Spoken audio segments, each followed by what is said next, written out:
Good evening, everyone, and welcome along to League of Europe. We are here tonight for Season 11. It is round number 4 of the Championship as we take in the Italian Grand Prix from the Autodromo Nazionale di Monza. Buongiorno to everyone. My name is James Head. I'm going to be taking to the stream here tonight, as always, of course, on this fine Saturday evening. Hope you are all doing well. Joining me on the contract should be Nexus Bunny. He should be on his way very soon indeed. If not, you've got me for the next hour and a half, which hopefully is not going to be too bad at all. But, of course, what happened last week is probably the first question that is on your mind. And, well, it was a very interesting week, I've got to say, in terms of the racing last week. Of course, it was. Ben JS who took the win in the end, I think, finishing in second in the end. Jake Hall there finishing in third, apparently, according to this graphic. Doesn't get counted who's actually got the race wins on this graphic, apparently, but the updated standings are as follows. Larkin lead the way on 46 points, Ben JS in second on 35, Fatuka third on 34, Rick in fourth on 33, then Coxie fifth on 33, Jake Hall sixth on 31, Tope in 7th and 29, D-Mort's 8th and 24, Conor O'Keefe in 9th and 21, and then Jay Haynes in 10th on 20 points. Then it's Creeko in 11th and 18, Matibos 12th and 15, then Dylan 13th and 14, and then we've got Will Anyway in 14th on 12, then Scream on 12 as well in 15th, Pharrell in 16th and 11, along with YHYY also on 11, Daniel V28 in 18th and 6, and then Cross Liam there down in 19th place on 4 points coming into tonight, and should be really interesting night, I've got to say, in terms of the action. Division 1 is live as well if you do want to tune in for that. Probably the most important tier of tonight, I've got to be honest. Division 1, they are going to tackle Monza, but we're going to tackle Monza as well. And speaking of Monza, let's have a look for the first time this season at the track map. 5.793 kilometres, 3.599 miles, 11 turns away now. Drivers out on track around the bootleg shaped track here. Or the boot-shaped track, I should say, here at the Autodromo Nazionale di Monza. 11 corners, meaning 2 DRS zones, one down the start finish straight in towards turn number 1 at the Rettifidio chicane, and then one in towards the Curva del Serralio, in towards Ascari, it turns 8, 9, and 10. 75% of this lap can be taken at full throttle, so it is going to be pedal to the metal, and it's going to be quite literally go for these drivers out on track here tonight in Division 2. Let's have a look then at what we've got to look forward to, because we are now getting onto track very shortly indeed, and that means we are going to be on track very soon, and that means also, who are you predicting for pole position? Let me know in the comment section who you think is going to get pole position here tonight, and also let me know who you think is going to win the race as well. It's going to be, as I say, a very intriguing night in terms of the racing. We are waiting on a countdown right now as it stands. Hopefully we'll be getting the countdown without anybody leaving at the start of the session, which would be absolutely lovely. But we are now getting into the lobby, and as you can tell, it is beautiful blue skies and sunshine here at the Autodromo Nazionale di Monza. Now, the first thing to note, of course, is whether drivers or not go straight out on track. If they go straight out on track within the first 20-30 seconds of the session, probably going to be dry. If they wait about 2 minutes into the session, it's probably going to be a bit wet. But let's see if there's any drivers going to be heading their way out very shortly indeed here for Division 1. Larkin saying it's going to be a dry to wet race, which is going to be very interesting indeed. And that should be very good, I've got to say, in terms of that as well. Hopefully, though, in terms of the racing, we will be good. And that is why you are seeing a majority of the drivers aiming to go dry to wet, and that means it's going to be interesting because it's our first dry to wet race that we're going to have all season, and it's also the case where if it rains in Italy, it normally absolutely pours down, and if that is the case, it is going to be very intriguing in terms of how this session will go. That means everyone in qualifying has got to try and choose what setup is best for them. Do they run a dry setup and then have the rain come about halfway through the race, or do they go wet conditions with a wet setup and it's going to rain within the first couple of laps of the race? It's very undetermined, the weather conditions, I've got to say, on the F1 game. Scream is the first man out on track, I believe. The German now coming down in towards turn 1 and turn 2 at the Rettifidio chicane. And Ariel Scream should be screaming his way to the top spot, you would imagine. He is very good around here normally in qualifying, so should be one to watch out for, certainly. Got Krico and Taupe also out on track as well. In fact, actually, we've got 3 Germans out on track, which is very nice indeed. Let's just hope, though, that they actually behave themselves and not pick up an illegal blocking penalty. It looks like they're going to give us a bit of a 3-wide moment. Not sure if they're really knowing what's going on within Division 2 tonight. They have got to think about themselves in the session, but no doubt the Germans are probably having a bit of fun. As you can tell, Ariel Scream has absolutely missed the chicane at the Della Roggia at turns 4 and 5, and then has to go quite literally across the escape road in toward Lesmo 1 and Lesmo 2. Scream is the first man out on track, though, along with the Mercedes pairing of Taupe and indeed of Krico. Krico, I think, is now the first man out on track, and hopefully will remain the first man out on track. Saying that, though, there'll be a Mercedes going alongside him. There he goes. There. I was expecting that. They are having a bit of fun out on track early on. I don't blame them, to be honest. We are 2.5 minutes into the session. Nothing really happening so far. And now, we're right above with Ariel Taupe. They think they could dupe me in terms of getting first out on track. Well, Ariel Taupe is the first man out on track, and he's the first man now about to go for this lap time, and we'll see what Taupe can do. Coming through the final corner on the run to line, we'll turn off the timing tower on the left-hand side just to give you a full run down in towards turn number 1. Around about 220 mile an hour you can carry in towards turn number 1, and this is what Taupe will be aiming for as he embarks on the brakes in toward the Della Roggia chicane. Into the Rettifilo chicane even at turns 1 and 2. To the left-hander at 2. Very nicely indeed. Now through the cover Biasono, cover Grande to you and me, normally, of course, around here at the Autodromo Nacional de Monza, coming through the right-hander at turn 3, and in towards now, what is the Della Roggia chicane at turns 4 and 5. Very difficult to try and not get them mixed up. 26.4 in the first sector, though, from Taupe. Not looking too bad at all. Misses the curbs there. Right over the curbs, they will throw you completely off-centre, so that means Taupe missing that apex just cost him a little bit of time through that first sector. Now through Lesmo 2 with the right hand at turn 7. Now running down the curve at El Serraglio in towards Ascari at turns 8, 9 and 10. This is my favourite part of the track, as you can literally fling the car in a 5th gear, go up to 6th, and then really try and climb through the gears as you come through there. Taupe's managed that very nicely indeed, and not managed to ride over the curbs or anything. Very nicely done indeed. Avoids there the, I think it was the Alfa Romeo on the right-hand side. Now coming in toward the right-hander of Curva Alboreto, or Parabolica to you and me. Now through the right-hander of turn number 11. On the run to the line comes Ariel Taupe. Does he go quickest? Of course he does. 19.2. We'll see what Krico is going to do in terms of his lap time. He goes already 2/10 quicker than Taupe, so not looking too bad at all. YHYY there to the line. A second off the pace. YHYY, Division 2 driver back in the day. Ariel Felipe as well, making his debut here tonight in Division 2. And he looked very awkward, I've got to say, coming out of Ascari. He is down, it seems, on this lap time. Now coming in toward the right-hander of Parabolica at turn number 11. We'll see what the AlphaTauri man can do as he comes through the final corner now at Parabolica on the run toward the line. Ariel Felipe, 19.7. Not a bad lap there at all from him. Of course, he is making his Division 2 debut, I believe, here tonight. If I am not mistaken, he's there in 5th, YHYY and 6th, QVR Dylan there on a lap time as well. He's potentially one of the favourites for pole position, judging by how quick he normally is around this track. Oh, as soon as I say that, he nearly invalidates coming from the right-hander of Lesmo 1, and he's nearly losing the car again through Lesmo 2. He's invalidated. Goodness me, Dylan is absolutely all over the shop coming through there. Championship leader Larkin is just starting up on a lap. I think, actually, he might just be going... Is he on a run or is he not? Let's see, coming through the first sector. I'm not sure if he's just came off a run and then is going for a down lap as it stands.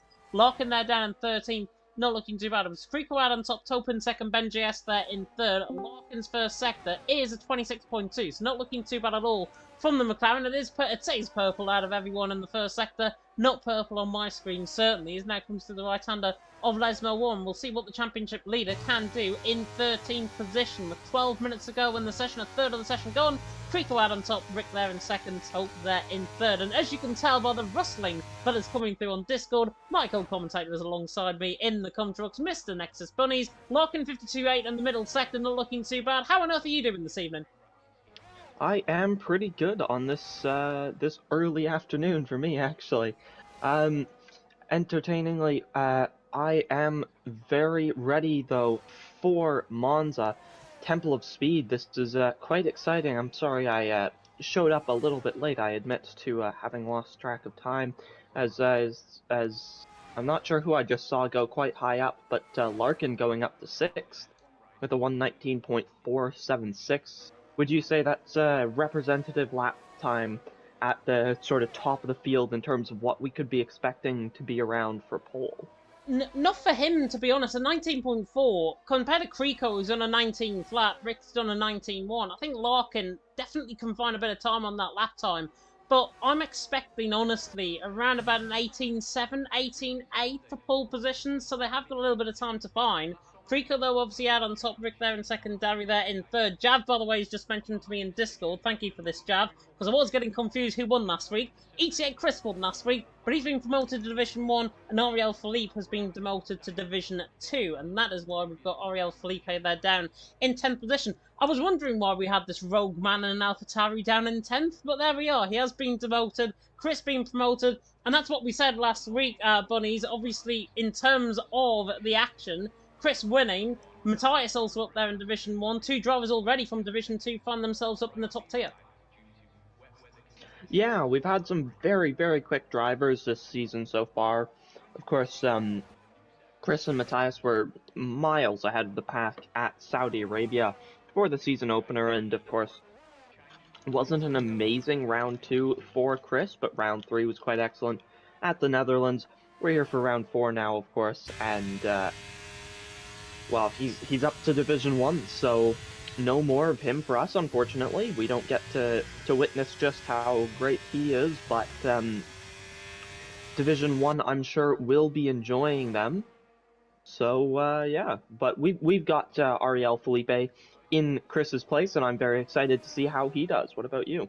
Yeah, definitely. So I normally about Ariel Felipe, to be honest. Not talking though about Conor O'Keefe's crap in terms of his lap time, 19.1. Fantastic lap time there from the Ferrari going into second. Rick there in third, Darry there in fourth. Felipe though down in 11th. I can get away with a little bit of crassness, I think, towards him, but he normally comes at me straight after the stream. So yeah, I might just behave myself tonight. Felipe 11th, Jay Hings in 12th, Papuli there in 13th. D-Mort has not set a representative time right now, but he is coming through the final sector in towards Parabolica, of course, named Curva Alboreto after Michele Alboretto's passing in 2021, and we'll see what D-Mort can do on the run toward the line, and considering he ran out of battery on that lap, 7th position, 19.4, second run on a set of softs, not a bad lap time at all there from the Brit.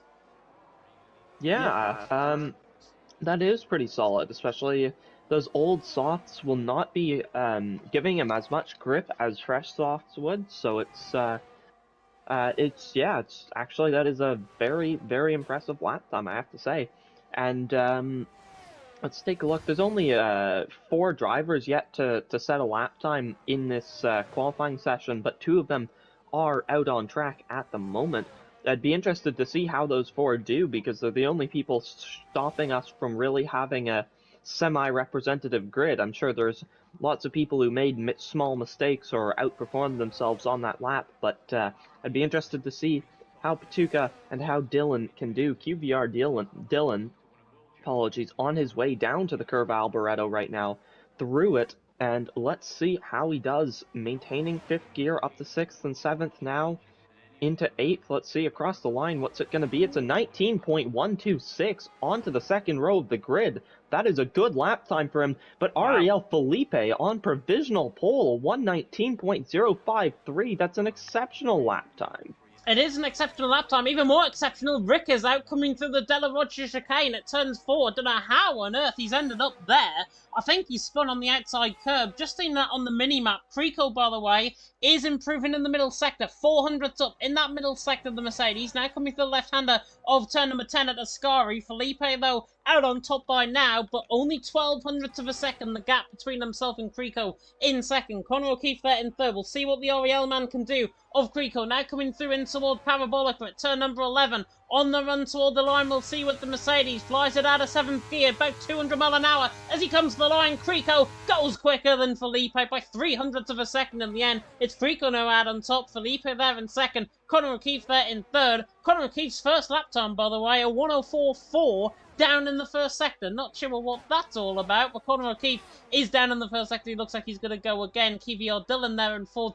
Darry improving, though, as well for Ariel. He's there in sixth position. The Red Bull man coming in towards the middle sector, and he's a 10th up through that middle sector as well. So Darry in sixth position, not looking too bad and looking to try and put himself up the field with this lap. Yeah, let's see where he goes on his way down to the Parabolica, the Curva Alboreto. Let's see, hitting the brakes about at that white line right before the corner. Not on the brakes for long, though. You want to carry as much speed as you possibly can through that corner. And the run up to the line, and it's P3 for him. It's P3 for the Ariel driver. We've got an Ariel top 3 at the moment. All 119 flats with a .23, .53, and a .74. Or .023, 0.53, and 0.74, apologies. Yeah, 500ths of a second that is separating the top 3 right now. All of them as well. Team Relentless drivers, and I wonder if Team Relentless are going to be entering any team events going on maybe to F1 24. I got a first article. It was in the League Group Discord, if you do want to check that out. It is a French article, but it did link about F1 24. And apparently, judging by the release date, it's going to be out on my mum's birthday, which is the 31st of May, which is not too bad at all. If that is to be confirmed, apparently there's going to be an announcement at the end of February regarding F1 24. About 3 months it is between the game being announced and then the game actually coming out, and it is going to be earlier apparently, so I've heard, than last season. And if I'm allowed to actually talk about that, it is only a rumour at this stage. Nothing confirmed, but from what I've been told, definitely going to be interesting for F1 24 and whether or not we go into full next generation consoles as well. So that will be a talking point, I am sure, within the next couple of weeks. What is a talking point now, though, was a Purely boy just starting up on a lap there in 16th position. The Williams man now coming through the right-hander of Curva Grande at turn at number 3, and we'll see what the Finn can do. And it's a 26.4, and he's a 10th down in the first sector. So currently, her Purely boy, unlike the Finnish choice for Eurovision last week, he has at least got some rules compared to Windows 95 man and no rules. Yeah, and sorry to be a little bit off topic here, but where did you find that article? There's a link to it in the general chat in the Discord on League of Europe. It was Ariel, it was June, I think, that sent it. Okay, because I can read French, so that's quite interesting to me, actually. It is. It's a very interesting one. I mean, I unfortunately had to get Google Translate out, but I mean, it will release 31st of May. Champions Edition apparently is 28th. The game will be released in 2 weeks, and apparently that is a reliable leaker of the industry. And Doom, I know, has confirmed a few games from him in the past. Beauty Boy there down in 14th, 19.8, did improve on his lap time. Not necessarily a good lap though on the board. And the biggest talking point, of course, here in Division 2, we have a dry to wet race for the first time this season as well. Crico, Felipe, Darry, the top 3. Judging by how drivers are running so far, few of them might be running wet setups, few of them might be running dry. I'd imagine, though, Crico, Felipe and Darry will be running dry setups, and then they'll find it out, potentially in the wet, later on in the race. Yeah, let's see how that goes. Sorry, did you mention the wet? Yes, it's going to be a dry to wet race, apparently. Larkin confirmed that in the YouTube chat. That could be very interesting. That'll throw up a lot of question in terms of strategy then, because there's a bit less of a need to save soft tires in qualifying, so everyone will probably be pushing as hard as they possibly can in this qualifying session. And then, of course, there's the question of how far can you go before the rain comes into play. So that will cause some very interesting strategy calls, I'm sure. I am very excited to actually see how that goes. And I believe as well, if I'm not mistaken, if Jav or if anybody is watching the stream who's a mod or an admin can confirm this, I believe the two-stop strategy goes completely out the window if it is a dry to wet race. So I was told a few weeks ago about it. And if that is the case, we will see that in action within this race here in Italy. I'm predicting Division 3 is going to be an absolute carnage melee a little bit later on, which I'm definitely looking forward to. Hapuli Boy, though, down in 14th. Patuka there down in 15th. His teammate there, 120 flat from him. Jay Hings in 16th. They need to improve on terms of their lap times. It is, in fact, Patuka that is now starting on his run down in towards turn number 1. We'll see what the Flying Finn can do on the run towards turn number 1 at the Retafilio chicane, not the Della Roger, as I said earlier on. Yeah, lots of traffic there, but they get out of the way nicely for Patuka. He's gonna run up towards, through Curva Grande, up towards the end of Sector 1. Let's see the split time in just a moment. He's down by 7 thousandths of a second, so it's not unrecoverable for Patuka. Let's see what he can do. Nicely navigates the second chicane through the 2 Lesmos now. The first of them managed nicely. He runs right onto the curb. That's good. He's going to hit the apex nicely for the second one. Runs the left wheel onto the AstroTurf even. He's got the DRS open. He's coming up to the Ascari chicane now. Under the bridge. Let's see what his sector split is. Oh, yeah. He's 3/10 up through the Ascari chicane as a nod of approval from James there. As through, well, an oh yeah of approval, I should say, as he goes up to the final corner, hitting the brakes already off of them onto the throttle. It looks like he might have struggled to get on the throttle a little bit there, actually. We'll see how he goes through the last corner across the line. Wow. He's up by 6/10 of a second. 6.5 tenths of a second to be a bit more exact. Into 9th. That's a 119.354 for the Finn.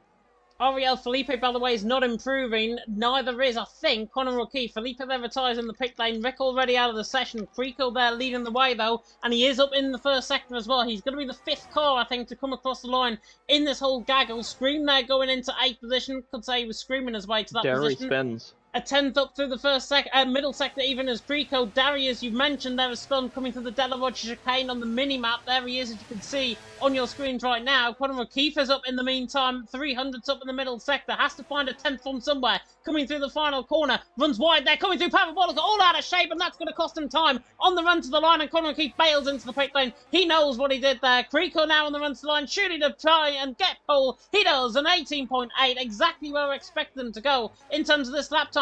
QVR Dylan, though, improving 2.5 tenths on the run to line. He now goes quickest, and it's only by 8 thousandths of a second in the end. Ariel Tope is on a lap time. He's a 10th up, but he doesn't look like he's going to play a hand in Dylan and Creco's battle for pole. Now coming through the final corner is the Mercedes. We've got a Williams, I think, in behind as well. There might be Patuka on the run toward the line. Ariel Tope, though, on the run to line goes 6th, so not bad lap there at all from him. Ben JS is coming through the final corner now in the McLaren. On the run to the line, he'd be one of the final ones, I think, to come across the line, bar Patuka. Ben JS to the line, doesn't even improve. 9 tenths down on that lap time. Disappointing. Patuka obviously down on his lap time. Dari spinning. That is the end of qualifying, and it is the man that I said might be on pole position. He was a one to watch out for. It's QVR Dylan, ex-Division 1 driver, out on top. Ariel Creco in second by 8 thousandths of a second. The front row of the grid is separated by Felipe there in third, and Felipe will be absolutely cursing himself because he went out ahead of everyone else. He got an invalidated lap time in his final run, and that's why he was out of sync towards everyone else. That's why he could not get another run in. But it's Dylan, Creco, Felipe, the top 3, and it's going to be a very important start to this race in that long run down and towards turn 1. Yeah, it's always chaotic on the run down to turn 1 in league racing at Monza. In fairness, it is generally always quite chaotic on the run down to turn 1 in league racing, but especially here at Monza, so I would say expect some chaos, because you really never know how turn 1 is going to go here. Definitely not. You have got an invite to the lobby, by the way. I'm in the lobby. You're in the lobby. I thought you were. I don't know why I was thinking you weren't. I don't know. That's just me. Anyways, Dylan out on top. I've been doing commentary. I thought you were commentating off the stream. Am I that far behind? No, I'm just absolutely mad. I'm absolutely mad. It's at QBR Dylan anyways, he's not bad. He's on pole position. Ariel Creco in second. Felipe there in third. 2/10 per second in the end, separating the top three. Darian fourth with Connor O'Keefe in fifth. Ariel Tope in sixth. Then Rick there in seventh. Varela, Knight, D-Morton in ninth. Scream there in top 10. Then it's Ben J.S. Patuka, Larkin championship leader there in 13th. Disappointing from him. Matt Tibos, Beauty Boy, top 15. Then Jay Haynes, YHYY, Cross Lehman. Then J. Cole, who didn't actually get a lap time in, on the board, right, starting down at the back of the field. And I believe that might have been because he picked up a qualifying ban. And I'm just going to check the steward reports because of that. In fact, it wasn't. J. Cole just simply did not get a lap time in on the board there, right down at the back of the field. Might be not risking it, but we are starting off bone dry, beautiful blue skies and sunshine. If it is a dry track race, this indicates to me we are going to be seeing rain around about the halfway stage. Yeah, so I doubt anybody will be running softs to get to the rain in that case, but it's not impossible that we might end up seeing some drivers on mediums or hards trying to push those tires out to the rain. As you said, the two-stop rule completely abandoned in a dry to wet race. So we'll see how the drivers make use of that. But I have to say, I am extremely excited for this race and the chaos that the weather will throw up. Yeah, I'm really excited for this race. And of course, with it being one of the fastest on the F1 calendar as well, hopefully we'll be done within the hour in terms of this race as well. And hopefully it's not Division 3 waiting for me on commentary like they were last week on that illegal blocking that we had in qualifying. Dylan, though, out on top. He's now out on first, out on track, obviously. And there's a real difference in terms of the drivers and in terms of what they're going to do in terms of the strategies. Dylan, Creco on a set of mediums. In fact, there are only 3 drivers I can spot on a set of softs. Felipe, Connor O'Keefe there, 3rd and 5th. And then Cross Liam all the way down on 18th, back of the field. Down on a set of soft compounded tyres. 2 drivers on a set of hards. D. Morton, Matt Tibos, 9th and 14th, both Aston Martins. Everyone else is on the set of mediums. They are thinking middle of the road. They are thinking dry to wet race potentially. But the more and the quicker that we go through without any interruptions for VSC safety cars, the less interruptions we get, the more time these drivers are going to have on the set of softs, and the more likely it is that the rain will come later on in the race. So it is all about these drivers, all about it finding and negotiating their way through turn 1 and lap 1. Dylan out on top, Creco in second. I'm honestly not really surprised in terms of the strategies by the guys on the set of hots. Yeah, I'm not. I'm honestly not sure what to think of strategy myself. It's hard to say. With sort of we're only able to really guess at what the weather will be like. So it's really hard for us.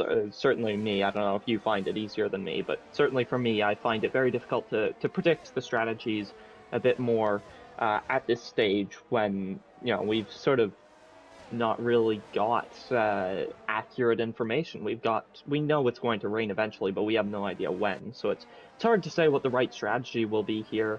But either way, I know the common one for sure is the medium strategy, so presumably that's the right one, but we'll just have to wait and see.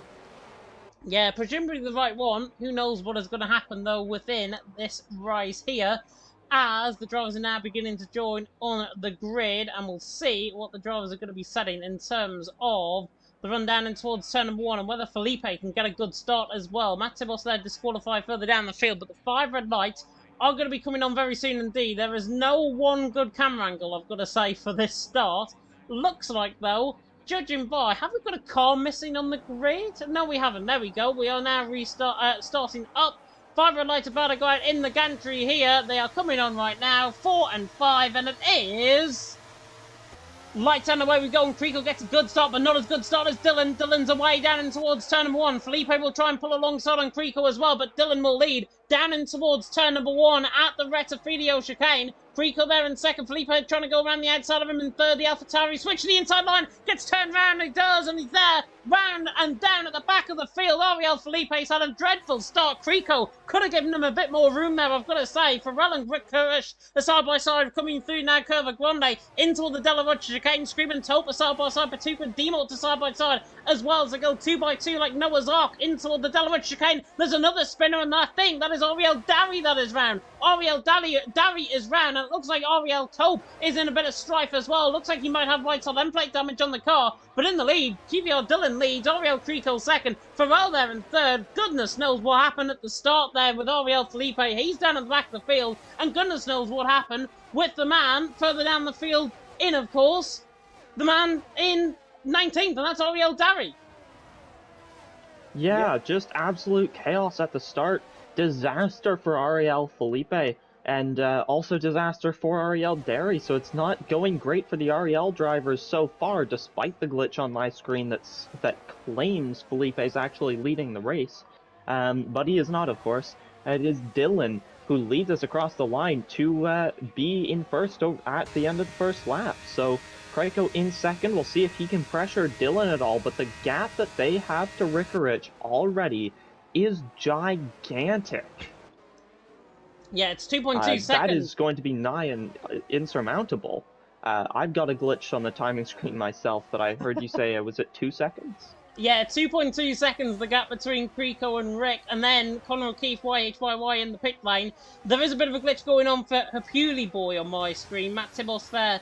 Or I think it'll be fixed next lap around. If not, then obviously we're going to be screwed in terms of the spectate cams for the rest of the race. Dillon there leading the way though. Creco there in second. Rick there in third.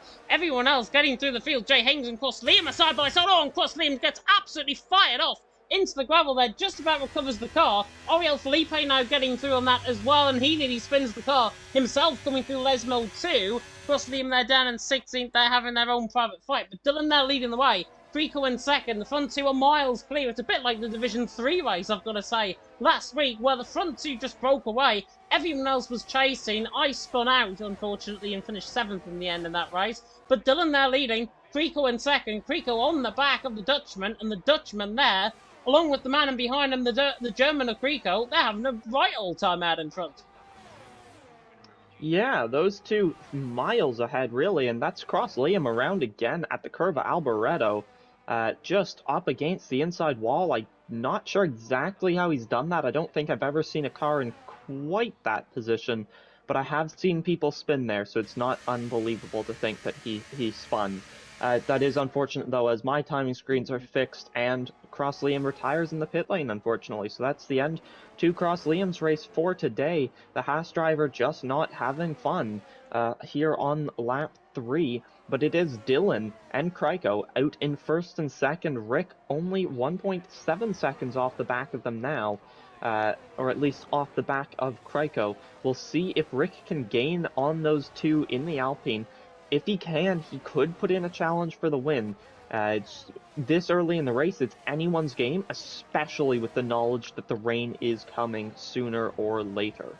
Especially as well, Rick has actually got low fuel on my screen, and that is not a joke. He is running less fuel than Rick, and than Farrell behind him, and less fuel than Creco in front of him. So obviously he feels he can get to the end of the race without managing the fuel. I had in practice 1.6 laps worth of fuel, and honestly, it does not really wear out around this track. So the fuel, that might be a stroke of genius, to be honest, from Rick. But he's got to watch out behind, because Farrell is going to come like a storming cat in towards turn number 1 on the back of the Finn. But the Finn will hold on down in towards turn 1. Goes very deep on the brakes though in towards turn 1. Farrell might try and get the switch back out of 1. Doesn't get the job done though. Coming out through the Retafilio chicane in towards Curva Grande once again. Dillon now leading the way though, Creco in second. And because of that low fuel that he's running, and because of the fact that he's used about 50% of his battery, Rick there in third, Creco there in fourth. Creco's got 92% of ERS. Rick is on 62%. So that's 30% advantage for the guys ahead compared to Rick in behind. Rick is trying to close the gap, but all of a sudden the gap has gone from 1.5 to 1.7 after a slight mistake coming through the Delaware chicane. So Rick, in turn, really is on the back foot, but now he's on the front foot because I've just seen Farrell make a mistake coming through. There, Creco thought was going to go for the race lead, but he doesn't. Yeah, and I think also worth mentioning, Rick is not the only driver running low fuel today. D-Morts and YHYY are also running low fuel. All three of them have that yellow fuel symbol on their telemetry, or not telemetry. Yeah, it is telemetry, yeah. my apologies. On their telemetry.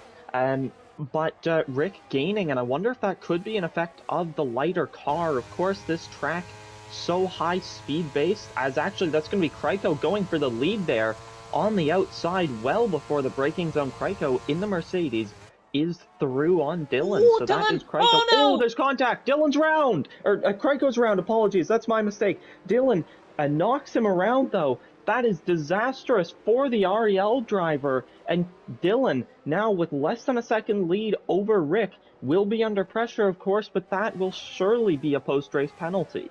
That has got to be a post-race penalty. That was far too late on the brakes from Dylan. Side-by-side as well between Jay Hings, the older Alfa Romeo, and D-Mort. And they're side-by-side coming to the Delawood chicane, and Jay Hings gets the job done on D-Mort. Beautiful stuff there by the Pretty Spoonies into 9th. D-Mort's there in 10th. I know D-Mort is on a set of hard compound tyres, but those hards can fight around this track. Just not that good at this stage of the race. Jay Hings there in 9th. D-Mort's there in 10th. A Pewley Boy now on the back. Finn is going to try and run at the Aston Martin ahead of him. Down in towards turn number 11. He's got much lower wings compared to the Aston Martin. The team's closing in on the speed. Down the straight in towards turn number 8 of the Scari. But doesn't get the job done. But that fired off into the wall as Jay Hings with a mistake. That's surely a VSC or a safety car. It's a safety car. That was his own mistake. His own doing. Rode the curb. Coming on the outside. Got absolutely launched off there to Jay Hings. Jay Hings out of the race after making a move like what he did against D-Mort to go to that in the space of 30 seconds. That's league racing.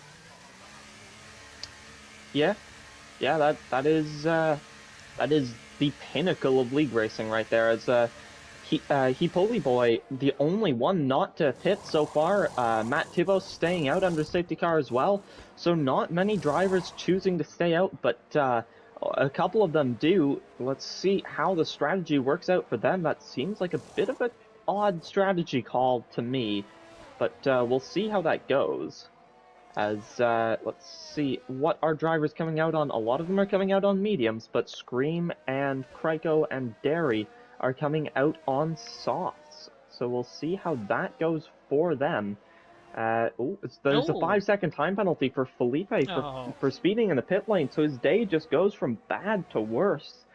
And the man who qualified in 3rd, fought for 2nd through the opening couple corners, is now in 16th. He's got a 5-second time penalty, and he is just having a disaster of a race as he puts on the hards as well as YHYY, which is actually quite surprising to me. I'm surprised to see a couple of people trying to go as far as the hards at the moment, but we'll see how that strategy works out for them. That indicates to me potentially Felipe and YHYY are getting told one thing, whereas the rest of the field are getting told another thing in terms of the engineer. I think it's either human error, or it is just purely, there's no rain coming right until the end of the race, and we're going to stick you on a set of hards, and then you can try, and obviously if the rain does come, go for that 2-stop, go on to a set of intermediate compound tyre if that is sufficient enough. I mean, we're on lap 7. The weather normally, if it was to change about halfway in the race, would normally be coming over from around about this lap, so around about lap 7, lap 8 onwards. And if that is the case, we normally see, as now Hippoly Boy is actually into the pit lane from the race lead, Matt Tibble stays out there on that set of hards. Going to be really intriguing, I think, to see how he's going to get on. In terms of set of hards, he's basically going to be a rolling roadblock, it seems, at this stage compared to everyone else in the field. Creekle's decided to come in for a set of softs. That indicates to me as well, he's doing a mandatory 2-stop as well. He can, if he wants to go on a set of hards, if this is a set of hards, it's not, it's a set of mediums for him. So he's back into the pit lane for a set of mediums. Now, 18 laps on a set, 20 laps on a set of mediums, probably not going to work. They can get to the end of the race around here, but if the rain is going to come towards the midpoint of the race, which I think it is, I hope it is anyways, then Creeko, I think, coming in the pit lane, Hippoly Boy coming in the pit lane, I think that's the wrong call. Yeah, no, I don't know. It's really hard to say at this stage in the race, but I think you might be right there. Meanwhile, of course, Matt Tibos sitting out in the front. I'm quite excited actually to see how this goes with 6-lap-old hards versus 1-lap-old mediums. It's hard to say. I don't think safety car will be in this lap, but I think it might be in next lap. As yeah, Felipe coming out of the pits now on mediums, so clearly thinking that move for the hards might have been the wrong idea, or maybe just thinking he has to still do the mandatory 2-stop. I am not sure, but either way, this should be a quite exciting remainder of the race. Yeah, looking through the chat, by the way, Ren's saying Larkin has set 20 world records in F1 2016 and he's gained 60 positions in total this season. the most out of everyone. Is that believable? I'm not sure if that is believable, if that was on F1 2016 stats that Rens is mentioning in the chat there. IMDb also saying, why is there nobody here? There is people here, myself, James Head, and Mr. Adrian Nexus Bunnies alongside me in the comments box. Lap 7 out of 27 here.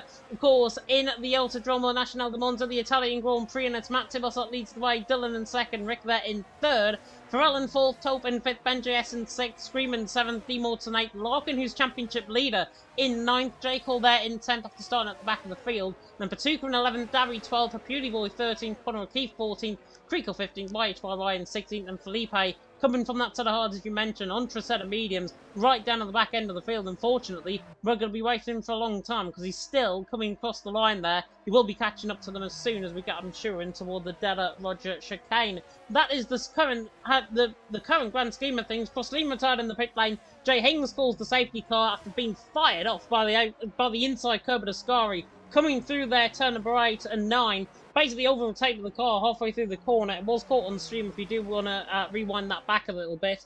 But Jay Haynes causing that safety car means we're under safety car conditions, and that will mean Matt Tibos will be virtual Burt Malander in virtual safety car very, very soon. He's on that sort of hard compound of tyres. He's got one or two things could happen, to be honest. He could cause absolute chaos with them being on the set of hards, or he can actually try and pull away from Dylan and Rick and give them a good fight, and I hope it's going to be the latter.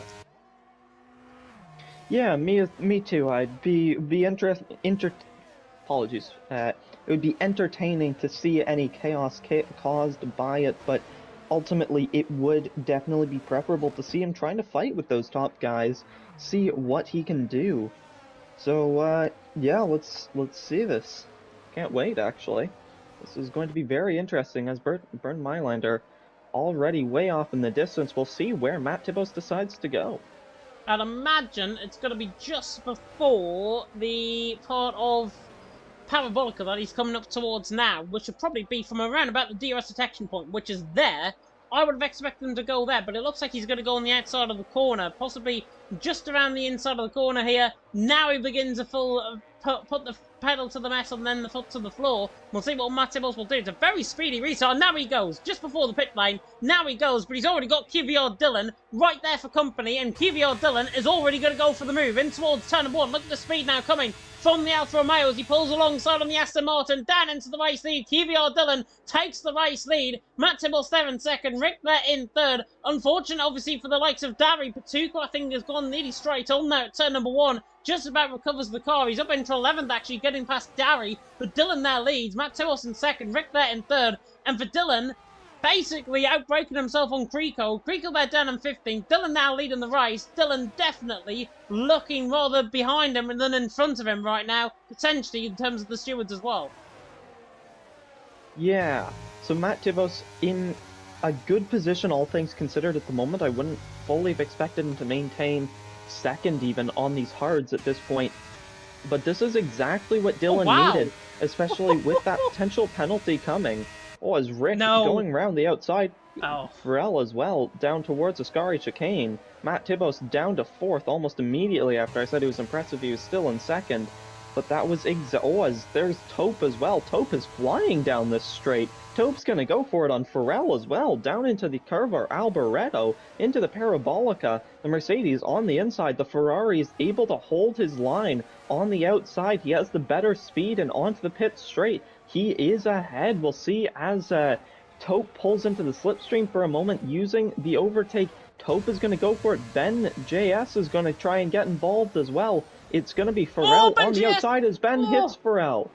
I think actually he got hit into. I think there's a bit of damage on the Haas, if I'm not mistaken. Left side end plate damage on the car for Scream, and I think he went into the back of Ben JS. There was a bit of a punt from behind, just trying to see if the end plate is actually missing on the car. Larkin is busy going side by side with him, which is going to be very entertaining. They're 3 wide, oh my goodness me! And actually Scream does have that damage. Left side end plate damage, you can see on the left-hand side of the car. That is what has caused Ben JS there into the back there of Farrell, and in the end Ben JS has got away quite literally with it, and Screamer's got away with it, bar a left side end plate that is missing. J. Cole now on the back of him, who's actually from 19th on the grid, gonna look for 7th position on the outside line now, running down the straight. It's actually Patuka that is going side by side with him. My apologies. J. Cole trying to fight off Patuka, and he does, but Oriel Scream is gonna be a rolling roadblock, quite literally in front of the Red Bull. Now the Williams now under pressure as well, and here comes Oriel Darry in this mix as well, and they're three wide running down the straight in towards Parabolica. Scream gets out the way, fair play to him. Darry through, Patuka through, J. Colin through. Not much you can do when you've got damage on the car.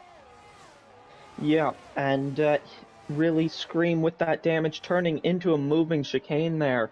And luckily all the drivers making around him. Yep, Pharrell down the inside. He brakes early. He doesn't want to overtake.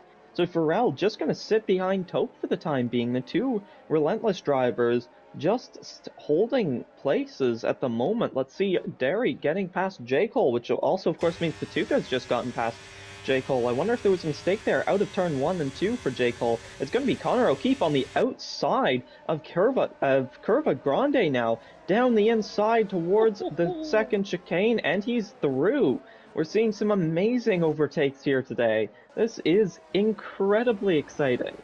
Yeah, the racing really picking up here. Felipe now on the back of J. Cole as well. These two absolutely love and hate each other sometimes. Red Bull against AlphaTauri. Helmut Marko will be sitting with his hands in his chest right now because Felipe is on the back of J. Cole running down the straight. You can see the red fuel light flashing on the back of the car. That is in terms of ERS, and that is why J. Cole has only got about 10% of that left.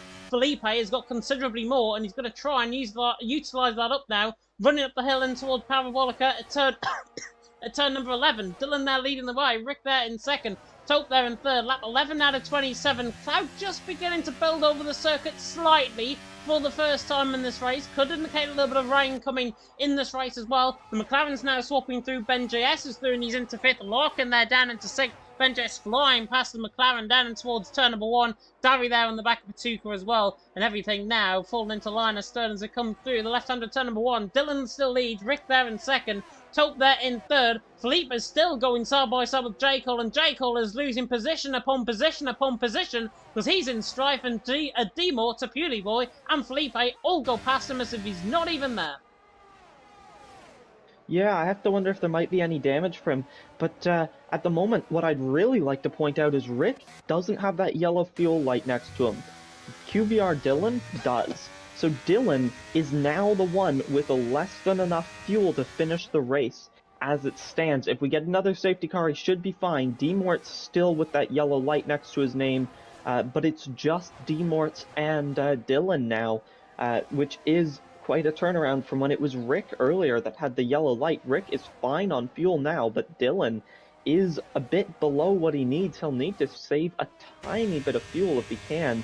Of course, that the rain might help him, but yeah, it's going to be very interesting to see. And of course, Dylan with a probable penalty coming his way means Rick is probably in the net lead the race. But if I were Rick, I'd still be pushing to try and overtake Dylan as this stands, because I would not want to rely on post-race penalties to get the win. Yeah, definitely not. Pharrell there getting the move done on Taupe in towards turn number 1. Ben JS there in fifth as well. Looking quite good at this stage as Ben JS. He's trying to work his way into. You can see cloud cover really beginning to build over the circuit now. Lap 13 out of 27.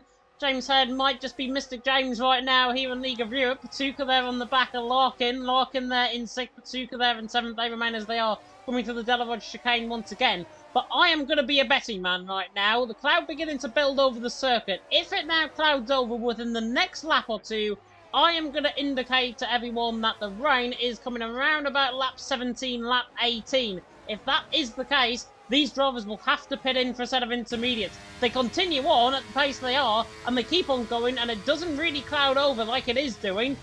It could be that it is dry towards the end of the race as Patuka's all out of shape there from Darry. Darry on the back of him, Connor O'Keefe on the back of him as well. Running up the hill now in towards turn number 11 at Parabolica.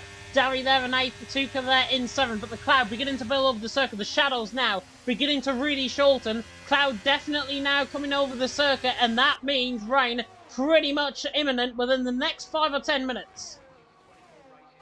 Yeah, let's see how that goes as Darry's going to go down the inside of Patuka on those wearing softs. Let's see what he can do as Patuka just breaks later, maintains P7 for now. It's going to be a switchback for Derry if he can manage it. He can't quite. He's going to have to sit behind Patuca for the time being. He's on the overtake. He's on the outside. He's in Curva Grande. He's going to be in P7 a moment from now. Can he break later on the inside into the second chicane? Can he get the position? He does. He's through on Patuca. A scream sets the fastest lap of the race so far. But Derry into P7 on those softs. Those softs will be losing grip very soon. The medium's still going for now, though. I would not be too surprised to see Patuca re-overtaking him in a couple laps' time. But I tell you what, it is looking really, really dark right now, and I think we could see rain within just a few laps.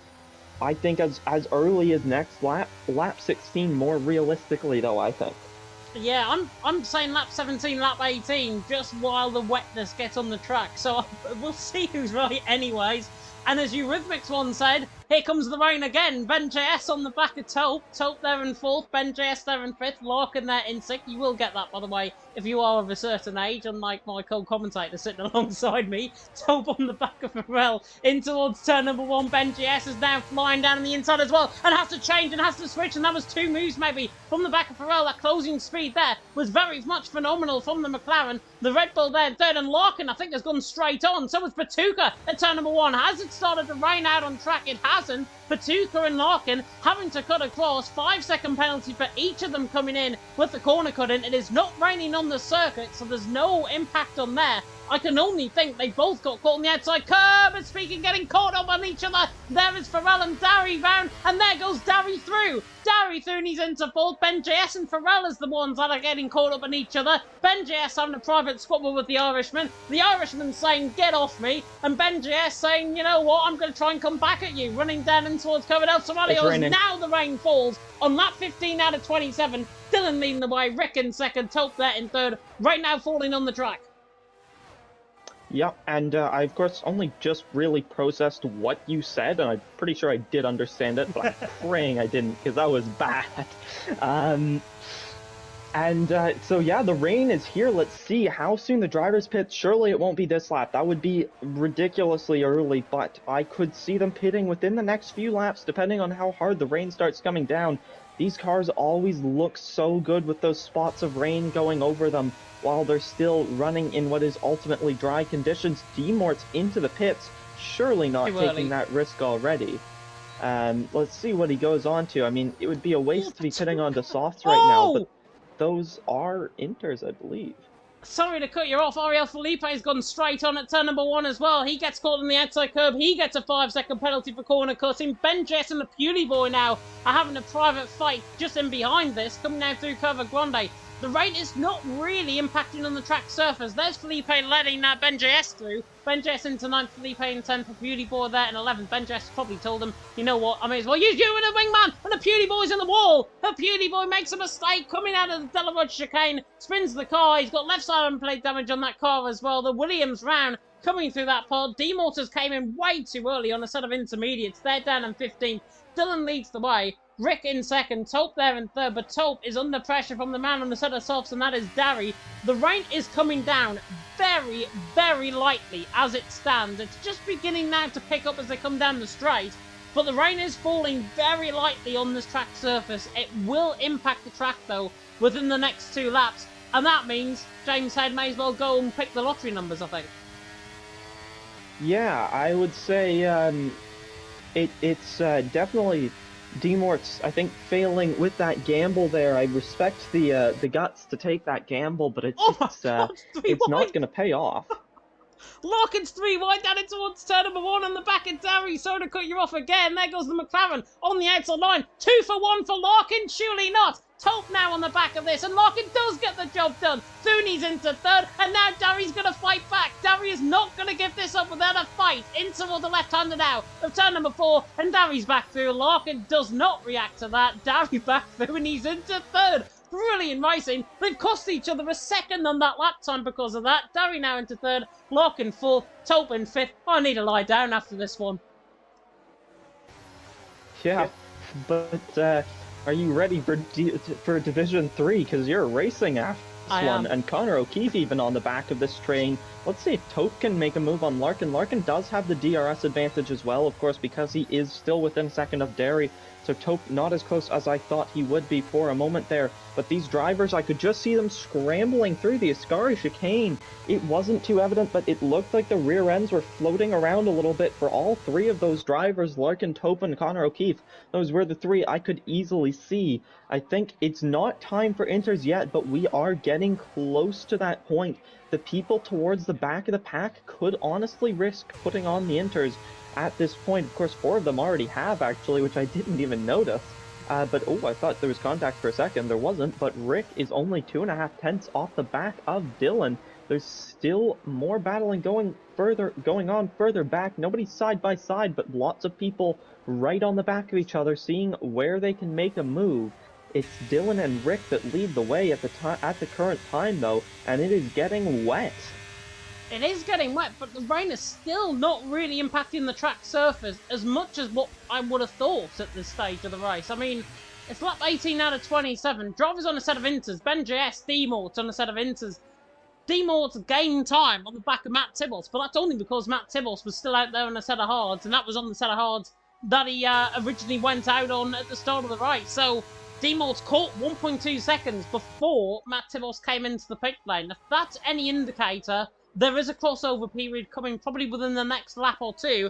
Dylan leading the way, though, is hanging on because Rick there in second is right on the back of him, and the Finn is going to try and manage now on the back of the Dutchman. Now coming through the right-hander of turn at number 11, again at Parabolica. On the run toward the line we go, and they still stay out. Can they make, though, the decision to go on to a set of inters? Will it even be wet enough for them to go on a set of inters? Here comes Rick for the race lead. This is important. This is for championship lead potentially for Rick, and now gets the job done on Kvyat Dylan in towards turn number 1. Rick there leads the way, Dylan there in second, and more noticeably the track now beginning to get those little spots of rain actually impacting on the surface. Crossover period is coming, but we're still in a dry phase, still out on track. So drivers potentially could stay out there, risk it, maybe even until the end of the race.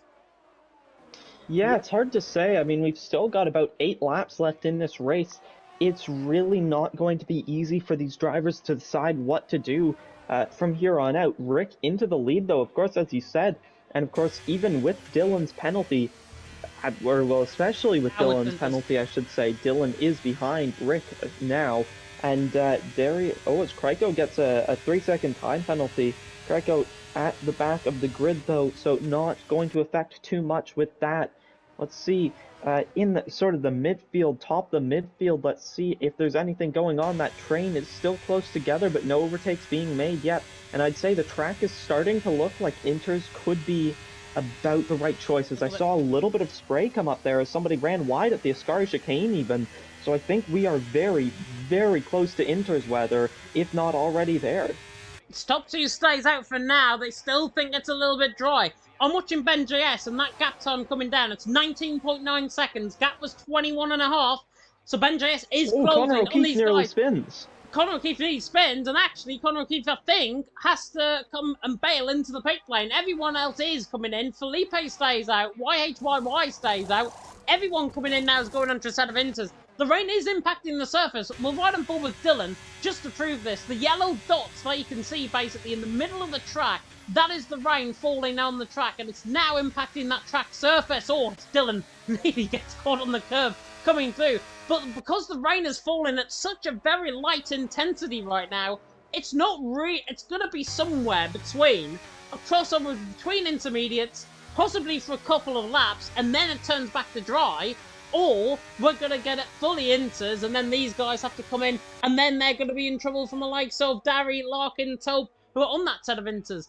It's going to be very, very crucial now for Dylan and Rick what they decide to do. The mediums normally can't get to the end of the race from this point. Again, Dylan stepping out the rear end. He's stepping on the gas, though. He knows that he's in trouble. Rick knows he's in trouble. But judging by Rick, he's not using up any ERS running down the straight. I wonder if he's actually going to stay out and risk this.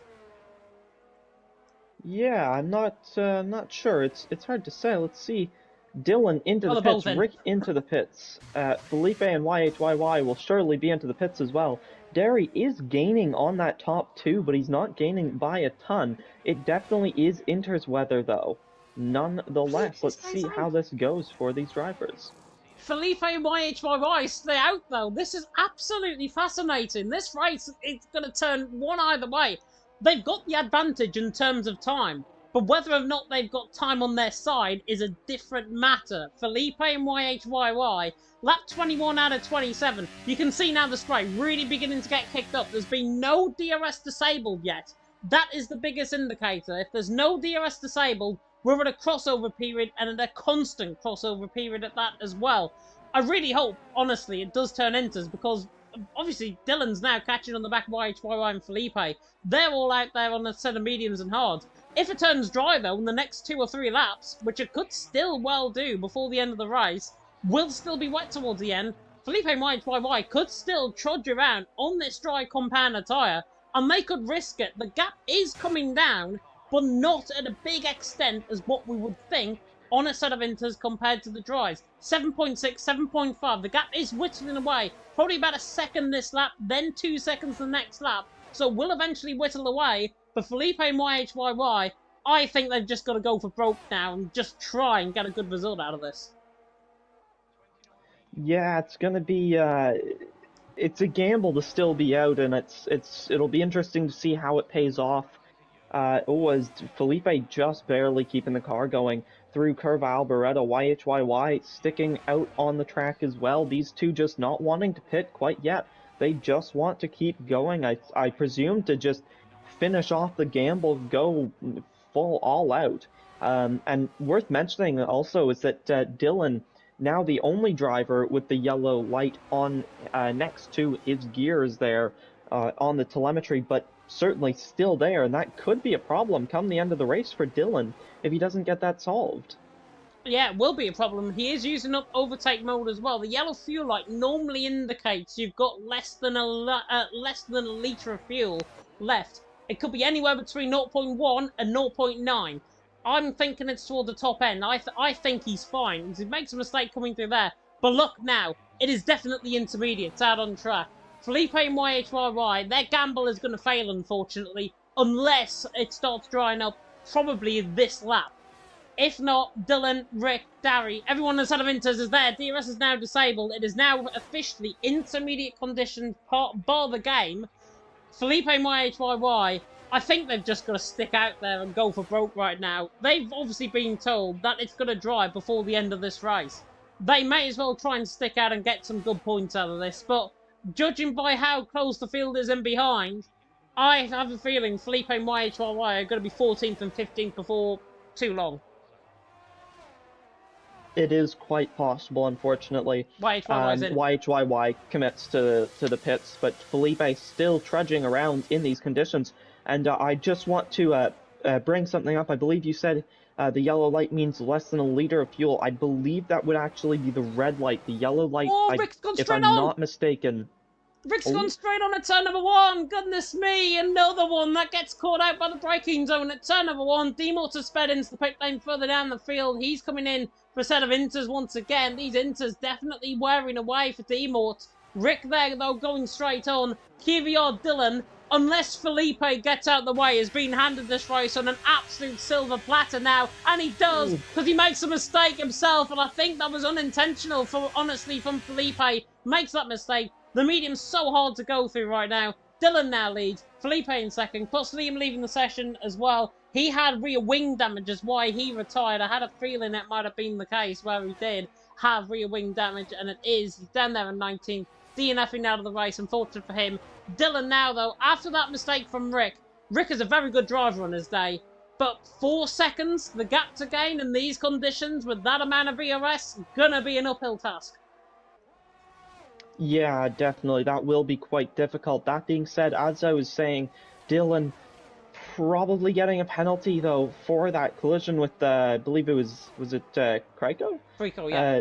Towards the start of the race. And also, like I said, that yellow fuel light, I believe what that indicates is not that you have less than a liter left, but instead that you do not have enough fuel to finish the race. It doesn't... I don't believe it has anything to do with the particular amount, just that it is less than enough. So I believe the less than a liter symbol is a Oh, Larkin's flashing going red straight light, but on. I could be mistaken. And who isn't going straight on at turn one today? It is Larkin this time. Connor O'Keefe struggling with the traction, getting past Ariel Taupe there. It is so chaotic here today, I can't even keep up with the action, honestly. It's everywhere. Put it this way, Division 3, if you're watching right now, don't go absolutely hell for leather on the brakes and towards turn number 1 and try and kill somebody, because I'd probably be the one that gets killed, I'll be honest. That leads the way. Rick in second, Darian third, Larkin there in fourth, Felipe there in fifth. Felipe, how on earth those tyres have not punctured yet, I do not know. Connor O'Keefe though is through. Taupe now going around the outside of him though. Could be a 2 for 1 in about as many corners with Taupe. And now going side by side with Connor O'Keefe. Is he going to hold us on the outside line? Felipe in there as well, if he can try and find the traction. But it's Connor O'Keefe that holds the position, holds fifth place. Taupe there in sixth, going to try and fight his way through. Dylan though leading the way. Rick there in second. 4.1 seconds the gap between the front two. About to go on to lap 25 out of 27. This race has absolutely flown by. Even if we are in intermediate conditions, we're going no safety cars to the end of the race now. Dylan leads, Rick in second, Darry there in third, but because of Rick's mistake, Dylan, unless he can keep it just relatively within the white lines, he is fine. If he can't, Rick could be right there or thereabouts, and Creco now is another one that picked up a 5-second penalty, and he is spun actually right at the back of the field. Yeah, down at the second chicane there. Dylan is just running such a good race right now, other than that one mistake that involved the spin for Creco, as Taupe getting past Connor O'Keefe. Oh, as Connor O'Keefe hits Taupe. Taupe still makes the corner all right, but that will have been made extra difficult by that contact. Connor O'Keefe nearly off the track, and Connor O'Keefe struggling for traction again. When he was next to Felipe, I noticed that visually speaking, Connor O'Keefe was struggling with the rear end more than Felipe. He was just still faster because his tires were that much better, but Connor O'Keefe's rear end is everywhere but behind him. Yeah, definitely. So, unfortunate for Connor O'Keefe, because I thought he had that move pretty much on, but obviously went into the back of Taupe. Taupe now into fifth, just about made the corner. Connor O'Keefe, as a result, in the end, has came out worse as a result of that little bit of contact and as a result of that battle, and now is on the back foot compared to Taupe. But as soon as I say that, he's now on the front foot because he's now within 0.4 of a second coming in toward the right-hander, the Parabolica, and there's a slight mistake from Taupe as well right in front. This will put Connor O'Keefe in the ballpark now to try and get the move done back down in towards turn number 1. He's got very limited amount of EOS, but he's got very good straight line speed. The Ferrari now closing in on the Mercedes. Down in towards turn number 1. Ariel Taupe and Connor O'Keefe. Fits into 5th and 6th position. Down in towards turn number 1. At the Retifilio chicane. Connor O'Keefe's going to try and hang it on out there at the outside line. The Mercedes on the inside line. It's a bit like Verstappen and Hamilton, but Connor O'Keefe gets the job done. He's not like Verstappen and riding on top of Hamilton through turn 1. Connor O'Keefe through and he's into 5th. Taupe there into 6th. Marvellous racing between the both of them, and Connor O'Keefe is the one that comes out on top. Patience is an absolute virtue. Yep, that was a very, very nice move from Connor O'Keefe. Good respect there from the two drivers as well to give each other enough space to make it work. But that looks like it's it for the race win. I think Dylan is going to have it as he enters the final sector of the race. Apologies, this is lap 26. That is completely my mistake. Nearly pulled a 24 hours of Daytona there, waving the flag a couple minutes early. But yeah, nonetheless, it's looking very good for Dylan, even if it's unfair to say he's won it already. That was my mistake. But yeah, Felipe still trudging around on those mediums, still trying. Oh, there's a yellow flag, and J. Cole spun out of the Ascari chicane. And that was unfortunate. He's just not a brilliant rejoin there, but luckily he was ghosted. I can only assume he's got caught on that inside curb, like what Jay Hings had a little bit earlier on. And he obviously ended up out of the race. I think he's got caught on that inside curb, but instead of actually being flung out, basically halfway through the corner, he's got caught on that inside curb, and then he's just gone for a spin. So Jay Cole there in 11th, he'll still get points. Obviously, top 15 now for points here in League of Europe Division 2, and indeed throughout all divisions here in League of Europe. Dylan, by the way, leading the way. Red fuel light is on. He's got less than a lap of fuel left. Rick hasn't. Rick is coming into this now. Dylan, as a result, absolutely Tokyo drifting his way through Lesbo 1. Now through the right-hander of Lesmo 2. And as long as he doesn't run out of fuel, and as long as he doesn't make a stupid mistake on this final lap of the race, he will get this race win. Ariel Tope, though, is fighting back on Conor O'Keefe, coming through Lesmo 1, into Lesmo 2 as well. That'll be an interesting battle to keep an eye on later on in this race. But Dylan, now coming through Ascari, has got through there okay. He's just about now got one corner remaining here at Parabolica, and then he's crowned for now, until the stewards might get involved, the Italian Grand Prix winner here in Monza. Kvyat Dillon now in toward Curva Alboreto, in toward Parabolica at the final corner. On the run to the line, the Alfa Romeo will come, sliding his way through the final corner, but the Dutchman does it on his second time in Division 2. Dillon to the line, wins here in Italy. Rick there in the end in second, 3.1 seconds the gap. That will be noticeable if Dillon does get a penalty for the Creco incident. Darry there in third, Larkin in the end in fourth. He's got a 5-second penalty for unserved penalty, and I think he's actually got 10 seconds, if I'm not mistaken, with the corner cut. Conor O'Keefe there in fourth, Tope there in fifth, Ben JS there in sixth, Larkin dropping in the way, all the way down into seventh in the end. YHYY, Patuca and Farrell rounding off the top 10. Then it's J. Cole, Matt Tibos, a beauty boy, Felipe, who will get points out of all of this. He's had to try and stay out there on a set of mediums. I do not know how he hasn't punctured those mediums either. Coming through the final corner, on the run to the line. I think he's now going to puncture just about appearing. But Felipe to the line, finishes there in 14th position. D-Mortis 15th. J. Cole there leaving before the session has ended. He will get that reinstated. But Dillon takes the race win. Rick in second, Darry there in third. Dillon did everything right, bar that late break on Creco in towards turn number 1. And that is going to be the deciding factor in who wins this race. Yeah, you'd think that would have been the deciding factor between Creco and Dillon, but it's actually going to be between Dillon and Rick that decides who wins the race. And I have to say, I suspect that will be Rick who ends up being the eventual Italian Grand Prix race winner after that incident. But, of course, we will just have to wait and see.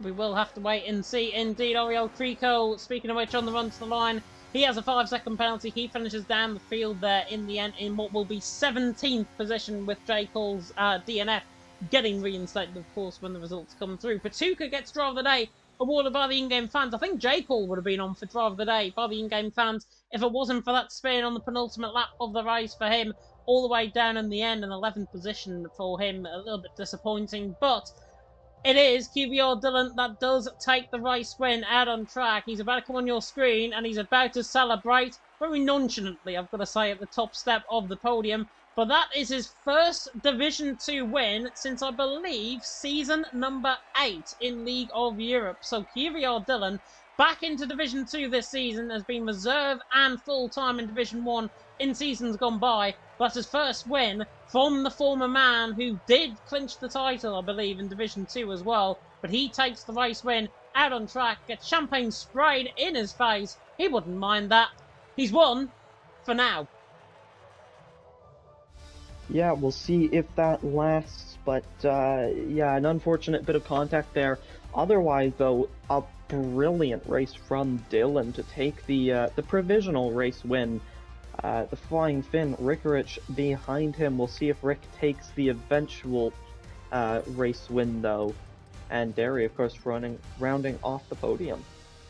Yeah, rounding off the podium, then it's Conor O'Keefe in 4th, and Tope in 5th, Ben JS in 6th, Larkin in 7th, YHYY in 8th, Patuca in 9th, Farrell rounding off the top 10, then it's Matt Tibos 11th, the Beauty Boy in 12th, J. Cole does come into that somewhere, Felipe 13th, D-Bolt 14th, Scream 15th, Kuiko in 16th, and J. Cole does finish 11th, so if he gets that reinstated, he will finish 11th, everyone else will be positioned down from Matt Tibos downwards as a result of that.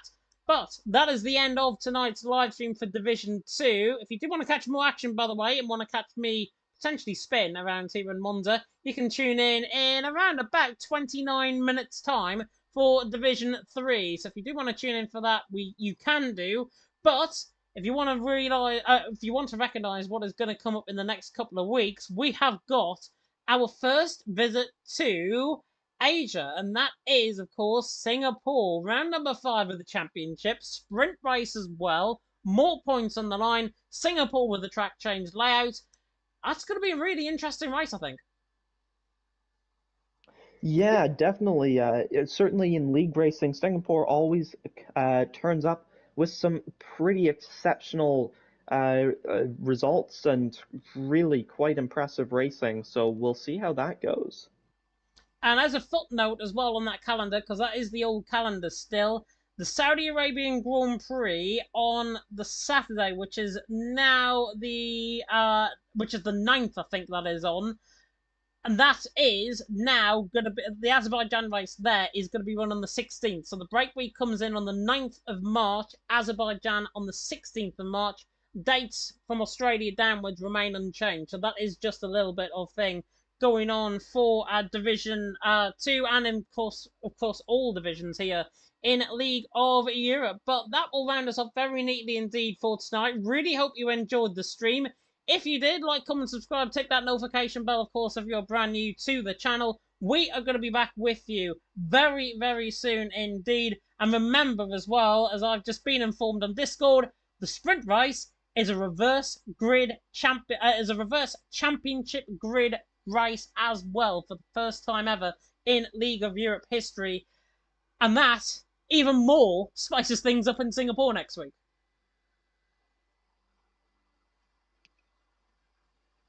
So I was expecting a reply to that. Yeah, sorry, I wasn't really sure what you wanted me to say. Apologies for that. It was just sort of wasn't sure if I was supposed to say anything. That does sound very interesting, though.